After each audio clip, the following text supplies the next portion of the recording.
Welcome to Big Blend Radio's Global Adventure Show with travel writer Debbie Stone.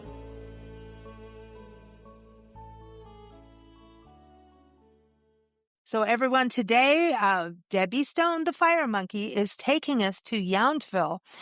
This is in the Napa Valley region of California, which we all know is beautiful. We know there's wine, and I know she had wine, but I do say Fire Monkey. You know, this is her nickname that she got from when she was in Bhutan, and I think this is so exciting because I think she saw a lot of hot air balloons over there, and a monk gave her this name. And I always think about this, going up in a hot air balloon has this fire and beauty and calmness at the same time as excitement. So, Debbie, welcome back. How are you? Well, I am doing well. And yes, I absolutely, being in a hot air balloon is like, it's really, for me, it's just such a memorable experience. I've done it a number of times, but as I mentioned in my story, each time is different just because the landscape is different. Everything, that you're seeing is so unique and different depending on the location that you're at. And this time, seeing in Napa Valley, you this beautiful pastoral landscape. And then, of course, you have all these vineyards that are, dotting the land. And then there's the mountains. And, it really is a beautiful panorama. And at the same time, did Bhutan have those? Am I remembering this correctly? Remember Bhutan having a lot of different, all the monk statues and the Buddhist statues and things like that. But were there also hot air balloons there? I just kind of remember that. I think you were thinking about Myanmar. Okay. You're thinking about the town of Bagan, which is where they do the balloons, and you fly over all of these incredible, temples and shrines, and it's just an amazing potpourri that's in the landscape there. That's just, and like Cappadocia has all these these formations that look like very conical, and they've got the caves and everything. So yeah, everywhere that I've been, it's just been so unique in terms of what you're seeing, and this one is just so, I don't know, just so peaceful. People I think when they go up in a balloon that it's going to be noisy, but actually it is just so quiet. When you float upwards and you are away from the noise that is down on the ground, the traffic or any, cars or whatever, and you're up there and the only thing you hear is, the hot air balloon, with the air that the pilot is, infusing and changing directions. But typically, everyone's pretty quiet because everybody's kind of in awe of the landscape, and I just wanted to put in a plug for Napa Valley Aloft, which is the company I went with, and they go back way back to the 70s. Wow. And they were one of the first pioneers in that area of commercial ballooning, and their family loves, has a passion for the area, for the valley. So I went with them because, it was kind of a no-brainer knowing their reputation. And I love that they call their balloons sky dancers because they name them after dances like the twist or salsa or tango or bolero, and I was assigned to tango. So I just think it was kind of fun that they look at them as sky dancers because balloons are like sky dancers. They really are. But, the tango goes back to, a few interviews ago. I'm just saying, you've seen real tango happen in the real, that's why I'm going back to Bhutan and all of that, and Fire Monkey, you got a little fire to make that balance, that fire. Then that's the beginning. That's the first sound you really hear, right? Other than them unpacking everything, is that fire up, and then it's go up. That's the sound, and to me, that's that excitement, and I love your nickname. I do. It's like the Fire Monkey. It's like the Fire Monkey is like all excited to go, but there's that calm time that comes, and monkeys do have that, and there's humor. So I mean, getting up there. And that calm, how many people are with you in that kind of scenario? And they won't give you champagne till the end. I know, right? It's just, I'm bummed about that. But that's a global thing. It's real. It's just kind of it's a tradition, I think. But no, in this one, there was I think there was 8 of us in the balloon, and they have different compartments Nice. so that you're Oh, in different compartments, so you're not, like, all, like, stuffed together in one place, but so you're in different compartments with the pilot in the middle, of course, who's operating, the balloon. So everybody kind of gets a good, position to look over the side, and, so there's no, tussling for, the best position. So that's what's really nice. Everybody can see, everything, and, yeah, it's wonderful, and you're up there, usually for by the time, it's usually at least 45 minutes to an hour, and then, you start the descent, and you learn about the landing position, and then, typically most balloons that I've been in, including this, the landings have been very smooth, and I've never had a problem with the landing. Sometimes there's a little bump or two, but this one was very, very, very smooth. So yeah, it was a great way to kind of get like an overview, your bird's eye view of the Napa Valley area, which I think is really mm, cool. And we could see in the distance, we could see this tower of San Francisco, which you see this light way, way in the distance, and that was kind of cool just to be able to see it. And we found out our pilot told us that it was the Salesforce Tower, which is this very tall building in San Francisco. But you could see that far away, and you learn that it's Napa Valley has it's home to over 400 wineries, which to me is like absolutely insane. insane. You and I are both at the same time. I'm like, wow.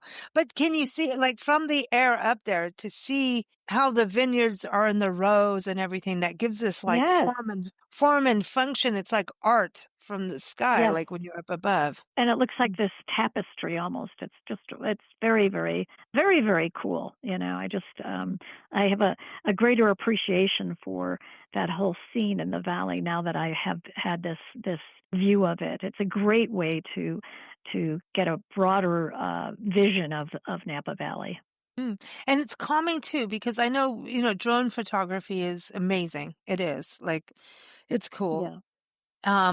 But it's fast and, well, you can do it, anything in editing, production and things. But being up there and experiencing it in a kind of calmer way, that to me is just like a magical thing to be able to It is. do. Just And like, it's a when magical you see birds experience. hover in the sky, that's what you're able to do, It's just, I mean, this is, you're basically, flying, basically soaring or floating, and it's, there's no like big rapid movements or anything. It's just very, very, very serene up there. Mm. And, so I mean, it is a bucket list Yeah. experience. A lot of people who go there want to be able to do that. And it truly is a special experience. But as I mentioned also in my story, the the Yountville area, there's a lot of activities, a lot of attractions.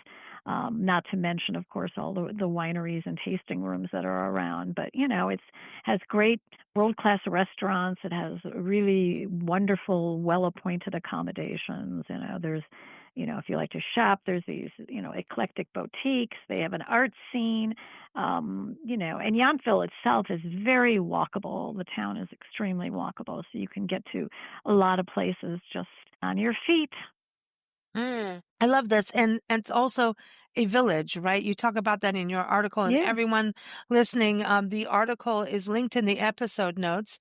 You can also go to blendradiontv.com to check that out. And, also I wanted to give just a couple shout outs also, which also linked in the episode notes, NV for Napa Valley, nvaloft.com for the hot air balloon, and also hotelyountville.com, which we'll talk about in a little bit here. But this is like a village. So to me, it's like this charm.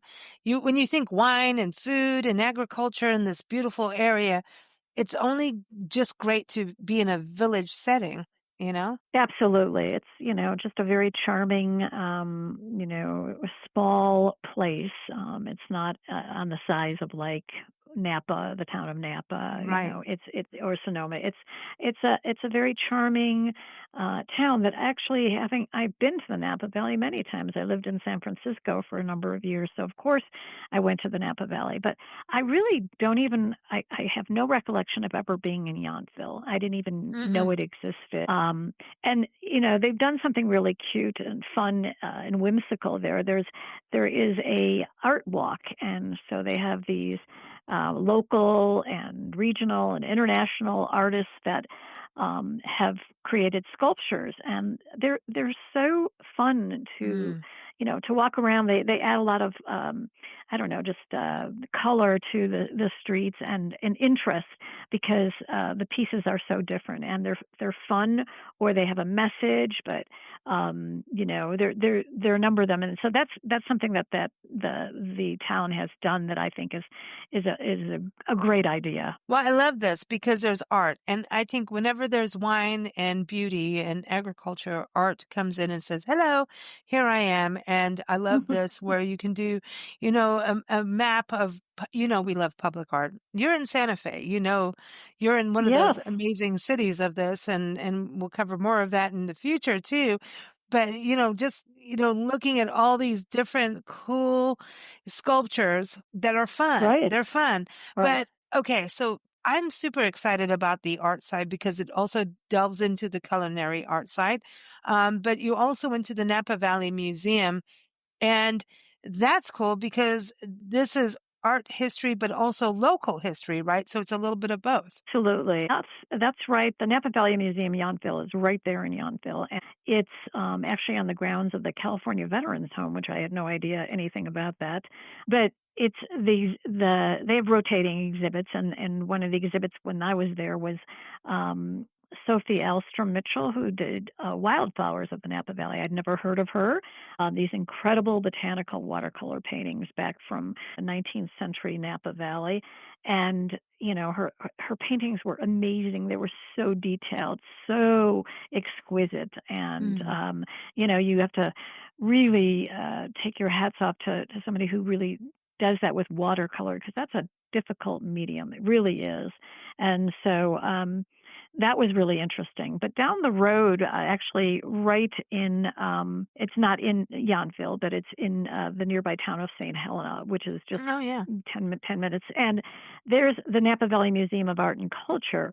And I had heard about this museum because the exhibit was about Julia Child. And I thought, Yeah. oh, I need to Like, go thinking there. I we're getting really there. do. I gotta go. I was like all excited about this. It's She's, fabulous. Yes, and this exhibit was truly just wonderful. It was called A Recipe for Life, and it's really immersive. You learn everything about the history and about her how she got going, and then her husband and the people that were influential in her life, and significant moments in her life. And there's all these incredible photos and samples of her correspondence, and then it shows her kitchen tools, and there was even a traveling demo kitchen, and the French chef television studio where she actually filmed her cooking sessions. And you can operate this little video camera. You can mix these kind of ingredients that are not they're not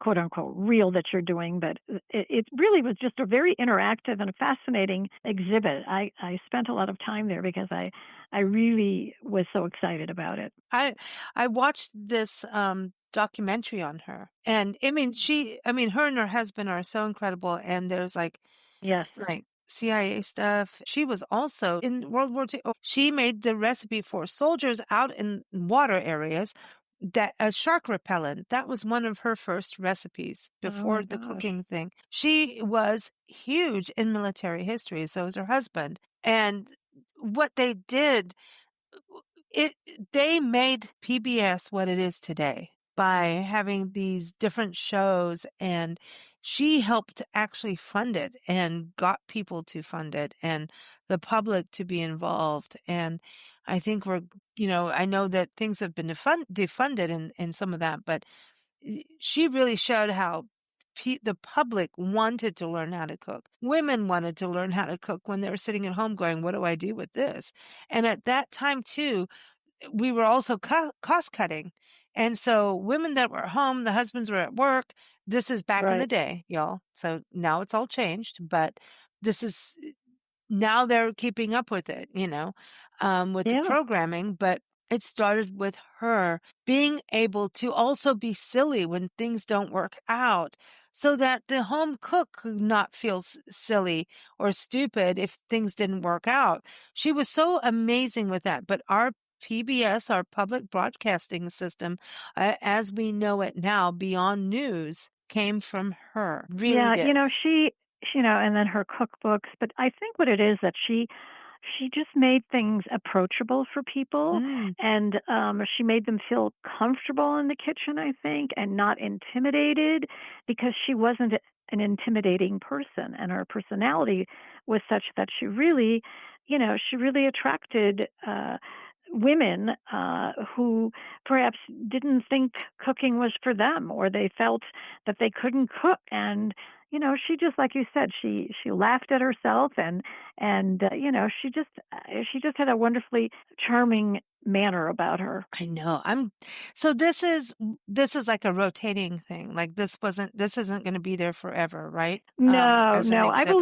I believe it is a touring exhibit. So I'm not even sure where Mm. it's going next, but it But is was really yeah. delightful. Yeah, it's wonderful. If anybody's in the Napa Valley, in the next month or so or whatever, you can check and see how long the exhibit will be there. But it is definitely, if you have any interest in Julia Child, this is a must in my mind. Well, I also want to say that it shows the caliber of exhibits that come to this museum, Yes, right? So yes. the Napa Valley Museum of Art and Culture, I mean, go check it out and email them if it's moved on and ask where the next place is because it's not going to be that far away probably. So check it Yeah, out I don't and know, but mhm, it's worthwhile. It's definitely worthwhile. But when you get something like, that kind of quality, and the wildflowers, that kind of quality that the exhibits that are mhm. coming to the Napa Valley, I think show something. Well, she was also huge in the Napa Valley, so Yeah, they're no, keeping some absolutely. regional history, right? And the other thing Right. that I'm excited to talk about, which is something I wanted to talk at the beginning, but Um, I love going to cemeteries, historic cemeteries, and you find out all this Uh, history, but you went, right? You found out about, George C. Yount. So yeah, he that's has his own where. Yeah, cemetery and it's yeah. also an Well, ancient burial grounds, right? burial ground, yeah, Indian burial ground. But yeah, he's the founder, and he was this frontiersman. He fought in the War of 1812, but he made his way west to California. I think he was the first to be ceded a Spanish land grant in the valley, in Napa Valley, and then um, he laid out an area with a public square and created a village, and eventually it was named Yountville, obviously after him. And he was the one that planted the first grapevine in the valley. So he really left his mark, so to speak, because he began producing wine on his ranch, and dot dot dot. Mm. I want to ask you, as a travel writer and a traveler, just as a human, really, all the travels you do when you go to something like the Pioneer Cemetery and learn about a local and someone who's the Mhm. founder of a town or they use his name, Mhm. it's named after him. And when you go to these places, like it's not your backyard, but it's someone else's backyard and you're there. And yes, it's connected to you in a way because you lived in San Francisco and you travel through these areas. But doesn't it just when you travel a lot, and I'm thinking about all the travelers that are listening right now, when you go to places like this and you learn about local legends, basically, and how they did things. He's the first one to plant that vineyard, right? He started it there. Don't you kind of feel inspired that it could be a small village, but there's some mighty good stuff in it. Like, doesn't it teach you the power, the human spirit, the power of the human spirit as you travel, whether it's in Napa Valley and Yountville, where you're going next in Morocco, you'll find some more stories, but all these museums and places you go, because I think this is so important. Sometimes we feel like, oh, it's just a local museum for locals, right? Unless there's someone Right. famous. We talk about Julia Childs, which is amazing. Yes, her history is connected there, but there's going to be someone just like him that I think is equally as important in some way, right? I think, it's really interesting to find out in this small village, this town of Yountville, that this village was named after a man who really, maybe many people don't even ever know, that he, really planted the first grapevine there in the valley, Mm. and started producing wine. So, to me, it's always fascinating to find out these things that I would never have found out otherwise, ever, probably. And I never even heard of him prior to this trip either. So he definitely was a legend in this area, but yet probably a lot of people who even go to Napa Valley fairly often maybe don't have not even heard of him. But his story is inspiring. That's my It thing. It's is. like I just want people to go to local museums and look about these people that settled an area and what they went Right. through, especially agriculture. Oh my gosh. Especially if you're not born and raised there, it's like a hard thing. Yeah, So, but look at how absolutely. the Napa Valley that is world renowned, right? And then you got to go on did I hear that you went on a blind tasting of wines? Like, you I went into this place and they with were doing bacon? it. I was What's going welcome to. on? Wine and bacon? I Well, think Nancy's a little this is jealous. I'm just saying. Nancy is well, sitting here. She's like, I'm jealous. this is very interesting because, well, first of all, in Yountville alone, there's like 14 tasting rooms that you can walk to, and there's 7 nearby wineries. So you've got quite the number of choices just in this little area. And some of the tasting rooms offer some very unique experiences. This one at the Hill Family. There's a blind tasting, so you're given 4 wines, and you have to see what kind of how good you are at discerning the wines. And then over at another place, the Priest Ranch, they give you 4 wines, and you get accompanied by 4 types of bacon, which, I mean, people love bacon, and people say that, it's just, what's life without bacon? I don't eat bacon, but I did at one point in my life, and I can understand the allure, but that one is popular. And then this one was very interesting. Silver Trident has what they call a tasting home environment. So everything, these rooms that look like, lounges and places like that you would, be really comfortable sitting in and reading a book. But everything you see, the furniture, the tableware, all the fixtures, the floor coverings, the artwork, it's all available for purchase. And they also do pizza pairings. So they do these 5 wines with these 5 little pizzettas. And they also do something that I think would be really fun to do, the potato chip extravaganza. 5 different types of artisanal potato Oh, chips. So I think that would be amazing. But and there's also there's another place, the Heston Vineyards, where they have Heston cookware. So not only the Heston wine, but they have cookware and copper cookware from Italy, and so you can shop while you sip. wow. But also there's, if you're not a wine drinker, go to the Mad Fritz Tap House, because that's where you'll get your ales and your lagers, and they'll give you a flight of beers, and you'll learn all about, how they source their ingredients. So, yeah, so, there's so many choices and so many options. And I think that's what's wonderful. And it's right there in that one town, right? Village. This village. I mean, this is amazing. And then the food. I want to hear about this because I want to know about Cindy Paulson's, the Mustard's at Mustard's Grill. Oh, it must. Oh, yeah. I want to hear about Yeah. that. I'm skipping ahead because I'm just like, what's this deluxe truck stop thing? Well, it's got going on. wonderful. It's fabulous. It's Cindy Pollin's, they call it the deluxe truck stop. It's been there for many years, and it's a landmark there. But and they also say that a lot of chefs in the area will go there to grab a bite.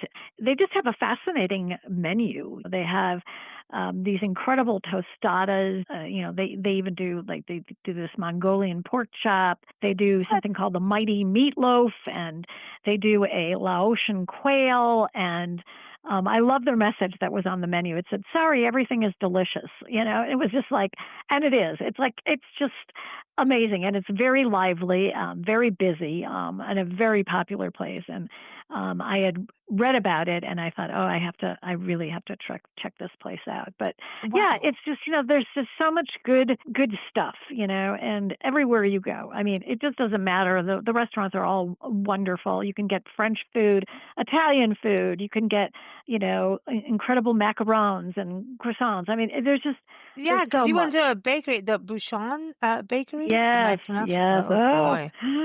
yeah. It's like, Uh-oh. oh, And you then can see the line. You see the line out the door, and you're like, that looks like a good place to go. what about the bistro? You got to pronounce that. I don't know Yes. how to pronounce that. Coca Vin? Really? Oh, yeah. Yeah. That's coq au vin, and that's chicken. That's a dish, and then That, the steak I frites, mean, and they had that. I mean, so this is yeah, Bistro Jaunty. Am I yeah. pronouncing that correctly? Bistro Jonte, Oh, and yeah, it's French inspired, and yeah. So there's a lot. There's probably everything you can possibly think of and more, so there's really something for everyone there. So yeah, because I'm even food, looking food, at the RO restaurant and lounge. So you're looking at yes, Asian food. I mean, and you yes, wouldn't know that from the name, but like yep. you were getting ice cream and royal caviar. Like, wait, I did not have that, but I saw that on the menu, and I thought, oh, that's really interesting. I've never even heard of that kind of ice cream, which is obviously a Japanese type of ice cream, but it has caviar and miso caramel. So sounded very, very interesting.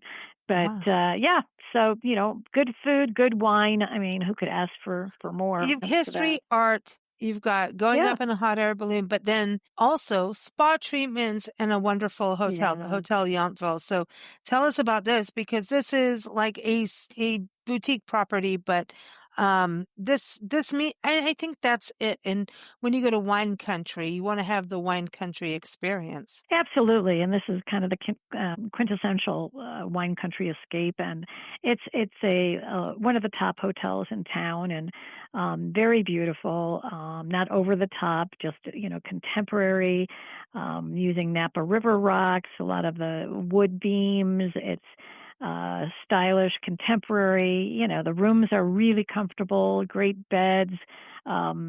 Just they have these oversized sunken tubs, and everything all the amenities to make you all the creature comforts. And there's a gorgeous swimming pool, a hot tub, and then there's the spa, which I was fortunate to be able to experience. I had an incredible aroma stone massage, which is basically a hot stone massage, and just a lot of warm oils, and just a wonderful massage therapist, and felt heavenly. It really, when you're traveling, sometimes you get a lot of kinks in your shoulders or your back or your Hmm. neck or whatever, and she really knew what to do, and I felt like I had a new body when I left.